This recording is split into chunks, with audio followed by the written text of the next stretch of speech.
Hello friends, ഇന്ന് നമ്മുടെ ആശാനെ കയ്യോടെ പൊക്കിയിട്ട് നമ്മൾ പോണത് ചെറിയൊരു ഷോപ്പിങ്ങിനാണ് കേട്ടോ. എനിക്ക് കുറച്ച് സാധനങ്ങളൊക്കെ മേടിക്കാനുണ്ടായിരുന്നു. എന്താണെന്നറിയില്ല, ഷോപ്പിംഗ് എന്ന് കേൾക്കുമ്പോൾ മൂപ്പർക്ക് എന്തോ ഭയങ്കര ഭയമാണ്. അപ്പം ഞാൻ പറഞ്ഞു, ഭയം വേണ്ട, ജാഗ്രത മതി. അങ്ങനെ ചെരുപ്പ് മേടിക്കാൻ പോയ ഞാൻ ആദ്യം കയറിയത് ബാഗിൻ്റെ സെക്ഷനിലേക്കാണ് കേട്ടോ. ഒരുപാട് ബാഗ് ഉണ്ടായിരുന്നു അവിടെ. ബാഗ് നമ്മുടെ ബക്കറ്റ് ലിസ്റ്റിൽ ഇല്ലാത്ത കാര്യമായിരുന്നു. പക്ഷേ അവിടെ ഒരുപാട് ബാഗ് കണ്ടു. അറിയാതെ ഞാൻ ചെറുതായിട്ടൊരു നാഗവല്ലി ആയോ എന്ന് എനിക്കിപ്പോൾ ഈ വീഡിയോ കാണുമ്പോൾ ഒരു സംശയമുണ്ട്. എന്തായാലും ബാഗ് എടുത്തിട്ടോ. പിന്നെ ചെരുപ്പിൻ്റെ പേരും പറഞ്ഞ് പോയതുകൊണ്ട് ചെരുപ്പ് നോക്കണമല്ലോ. അതിൻ്റെ മുന്നേ ഒരു ഷൂ നോക്കിയിട്ട് ഒരുപാട് ഷൂസ് ഉണ്ടായിരുന്നു. നല്ല അടിപൊളി ഷൂ ആയിരുന്നു കേട്ടോ ഇവിടെ ഉണ്ടായിരുന്നത്. അപ്പോൾ ഷൂ ഒക്കെ ഇട്ട് നോക്കി. പിന്നെ അതിൻ്റെ ഇടയ്ക്കാണ് കുട്ടികളുടെ സെക്ഷൻ കണ്ടത്. നല്ല അടിപൊളി ക്യൂട്ടായിട്ടുള്ള ഷൂസ് ഉണ്ടായിരുന്നു. അപ്പോൾ പിന്നെ വേദുവിനൊരു ഷൂ എടുക്കാമെന്ന് വിചാരിച്ചു. അപ്പോൾ ഞാനെടുത്ത കളർ ഏട്ടന് ഇഷ്ടപ്പെട്ടില്ല. അപ്പോൾ ഏട്ടനായിട്ട് തിരഞ്ഞെടുക്കായിരുന്നു കേട്ടോ. പിന്നെ ഞാനൊരു ചെരുപ്പൊക്കെ എടുത്തു.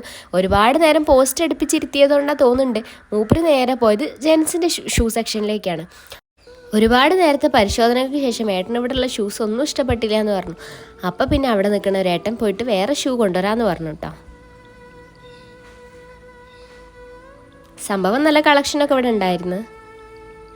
കുറച്ച് കഴിഞ്ഞപ്പോഴാണ് ഏട്ടൻ ഒരു ലോഡ് ഷൂ ആയിട്ട് വരുന്നത്. അങ്ങനെ ഷൂ ഒക്കെ എടുത്തിട്ട് ഞാൻ ഏട്ടനെ കൊണ്ട് നിർബന്ധിച്ചൊരു ടാറ്റയും പറയിപ്പിച്ചു.